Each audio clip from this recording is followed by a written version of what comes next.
The Weebill S is a compact camera gimbal released by the company Zhiyun in the year 2019. It's got a payload of 6.6 pounds and it was the first gimbal that I ever bought, and today we're going over what I like and dislike about this particular gimbal. So you guys ready? Let's get to it.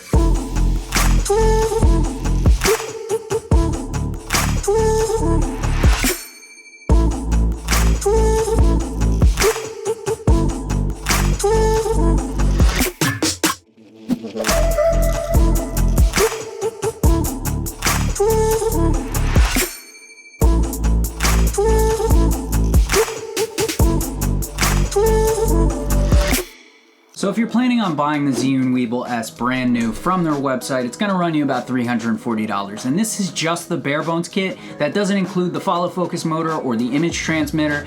Although you can buy the follow focus motor or the image transmitter after the fact separately, you can buy what's called the Follow Focus Pro kit, which comes with the gimbal and the follow focus, and that's gonna run you about $430. And there's also another kit that comes with the image transmitter, the follow focus, the gimbal, and all the necessary accessories, and that's gonna run you about $560, all on Zhiyun's website. Zhiyun also offers a whole bunch of different gimbal accessories right from their website. You have like phone holders, wires, all sorts of good stuff that you can add to your Weebill S and just build the thing out. I don't personally have anything except a grip, a little base stand, and that's it. The base stand actually came with the gimbal itself, and yes, it's cool to have a lot of gear, but it's also more setup that you're gonna have to do in the long run. So setting up a follow focus and an image transmitter every single time I wanna use my gimbal doesn't sound all that appealing to me, on top of the price of buying them.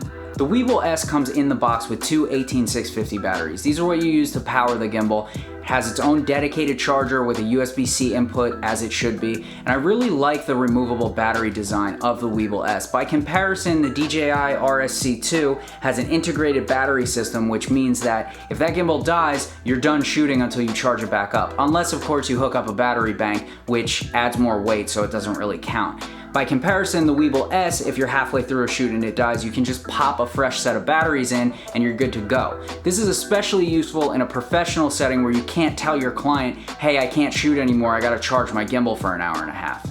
Alongside the batteries and charger that come in the box, you also get 4 camera control wires, which are micro USB, mini USB, USB-C, and Sony Multi. And this is just so that you can attach whatever camera body you want to the Weebill S and still have control of things like shutter speed, aperture, and ISO. And this is actually something that the Weebill S has a leg up on the DJI RSC2, which is technically the more expensive modern gimbal. You can only control one of those settings at once on the RSC2 without having to go into a menu and choose a different setting, whereas on the Weebill S you can control all of them pretty much at your fingertips from the control wheel. The only other objects of note that come in the box with the Weebill are this little riser pad for the quick release plate, and this is just if you're using a real wide lens that won't fit flat against the quick release plate. And you also get this little lens cradle for the end of the quick release, which just adds some stability if you're using a real long and heavy lens. So now that we've gone over all the accessories that come in the box with the Weebill S, there is one other thing that you're gonna need in order to use this gimbal to its full potential, and that's the ZY Play app.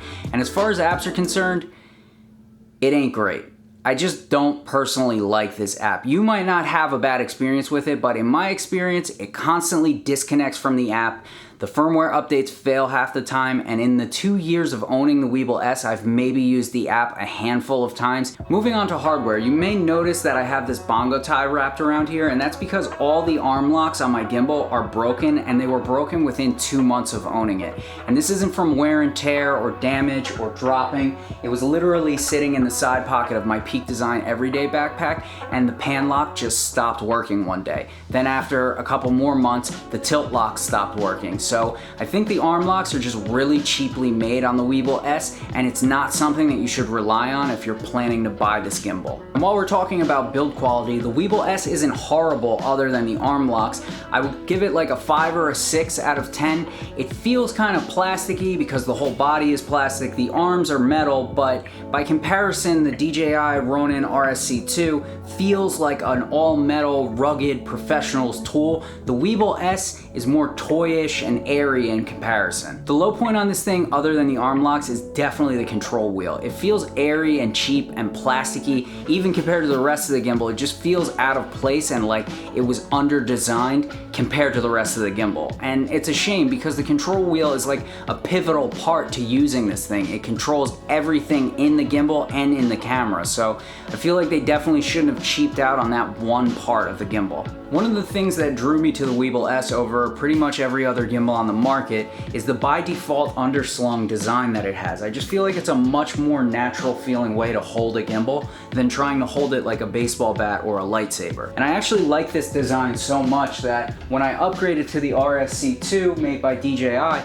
actually went out and bought a handle that mimics the same feel for this gimbal, even though it is technically the nicer, more expensive gimbal. This is a testament to how well designed the Weebill S is, in my opinion. Another thing I wanted to point out about the Weebill S is the 6.6 pound payload capacity. This is more than enough weight for most mirrorless camera setups, and I've even put the A7 III with the large 90mm macro lens on it, and it still performs beautifully. So the Zhiyun Weebill S isn't perfect. The arm locks are garbage, the app stinks, and the control wheel is really cheap. But if you can look past all that stuff, you'll find a gimbal that at a reasonable price point gets the job done pretty much every time. It's kind of like a Toyota Camry.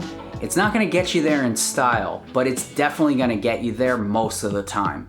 And that's all I really have to say about it. I'm really glad that it was the first gimbal that I ever bought for myself, and it's probably gonna stay in my kit even though I don't actually need it anymore. If you made it this far, I just wanna say thanks. If you could go down and hit that like button, it really means the world to me. Thank you for watching another episode of Sam Has a Spending Problem, and I'll see you guys in the next one. Bye.